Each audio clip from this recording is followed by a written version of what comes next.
राम राम प्रिय दर्शकों, एक प्रेरणादायक कहानी के साथ में मैं CR पटेल। अक्षर कहानी एक सेठ जी की है।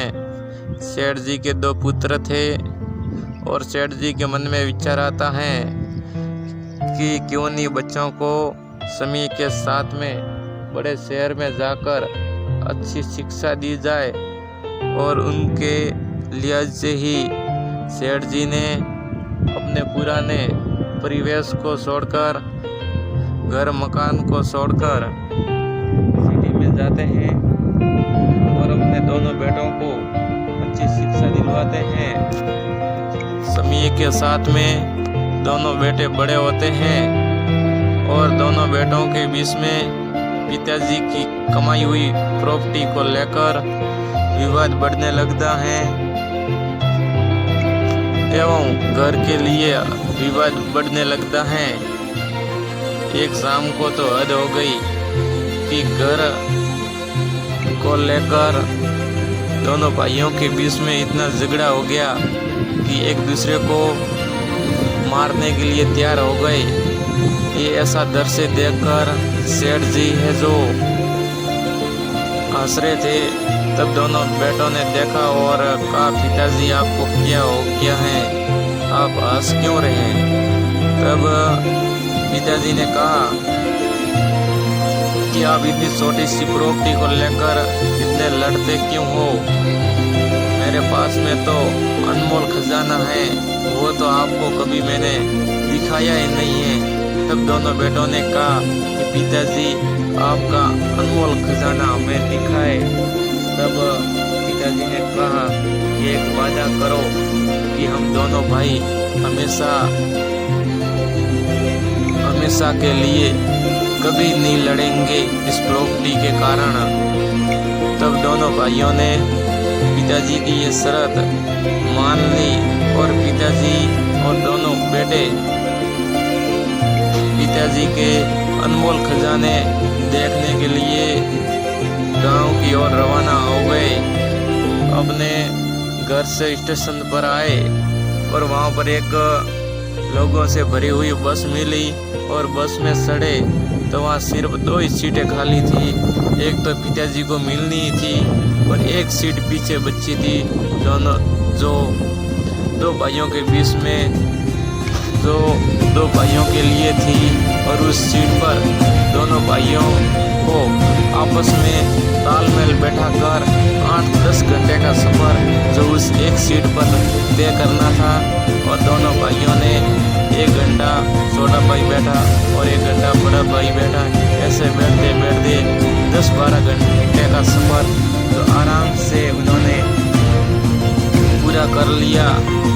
और वहाँ गांव में उतरे और अपने गांव की गली की ओर बढ़ते हुए अपने पिताजी की अनमोल जो खजाना था, हवेली थी, उनकी ओर बढ़ रहे थे। जब पिताजी को अपनी पुरानी हवेली दिखाई दी तो पिताजी रोने लग गए। ये अपने बेटे ने देखा तो दोनों बेटों ने पिताजी को कहा कि आप ये रो क्यों रहे हो?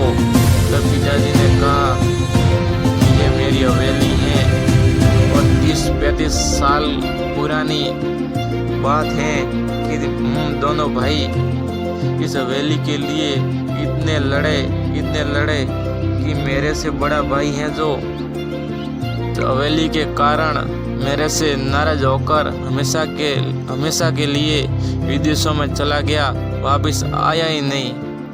और अक्सर मैं आपको अच्छी शिक्षा दिलवाने के लिए इस हवेली को छोड़कर शहर में आ गया और उसके बाद में मैं भी यहाँ आया नहीं।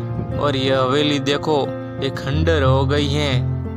पिताजी ने कहा, बेटो एक मेरे को ये बात बताओ कि जो अपन इस बस में आए हैं, जो अपने को 2 सीटें मिली थी, वो सीटें क्या हमें हमेशा के लिए सीटें मिली थी क्या वो हमेशा के लिए मिली थी? तब दोनों बेटों ने हंसते हुए पिताजी को जवाब दिया कि पिताजी आप ये क्या कह रहे हो? वो तो सवारियों के लिए सीट थी। बस तो चलती रहती हैं और उसमें दिन में हज़ारों सवारियां चढ़ती हैं और उसमें कई सवारियां आकर बैठती हैं और कई उतरती है। वो सीटें हमें कैसे मिल सकती हैं या वो हमारी कैसे हो सकती हैं?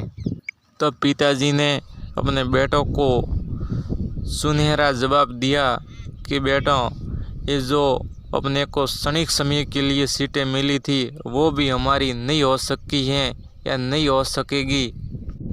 पिताजी ने दोनों बेटों को सुनहरा जवाब दिया कि अपने को जो क्षणिक समय के लिए जो सीटें मिली थी वो हमारे को हमेशा के लिए नहीं मिल सकती हैं। तो क्या इस ज़िंदगी में ऐसी कोई वस्तु है जो हमेशा के लिए हमें मिल सकती है? या तो आप वस्तु को छोड़कर चले जाएंगे या वस्तु आपको छोड़कर चली जाएंगी, लेकिन इस दुनिया में ऐसी कोई वस्तु नहीं है जो हमेशा हमेशा के लिए अपने से जुड़ी रहे। कहने का मतलब साथियों कि जीवन में ये सब कुछ मोह माया जो आपस में झगड़ा करवाती हैं, लड़ाइयाँ करवाती हैं, क्या आपने कभी सोचा है कि ये हमेशा के लिए अपने से जुड़ी रहेगी? ये कभी नहीं रहेंगी, क्योंकि ये घर बार प्रॉपर्टी ये सब एक दिन अपने से बिछड़ेंगी या अपन इनसे बिछड़ेंगे। इस कहानी का अर्थ यही है कि भले हवेली बड़ी हो लेकिन अंदर यदि परिवार के बीच में प्रेम भाव और प्यार नहीं है तो वो बड़ी हवेली भी काम की नहीं है। और यदि परिवार के बीच में आपसी मेल मिलाप अच्छा है तो एक छोटा सा घर भी उस हवेली से ऊपर है। इसलिए जीवन में हमेशा दुनिया में विभिन्न प्रकार की प्रॉपर्टी के लिए अपने परिवार का प्रेम कभी कम मत होने देना। जय श्री मित्रों। तो पुनः सभी ने मेरा राम राम। ये कहानी आपको अच्छी लगी है तो इस चैनल को ज़रूर सब्सक्राइब करें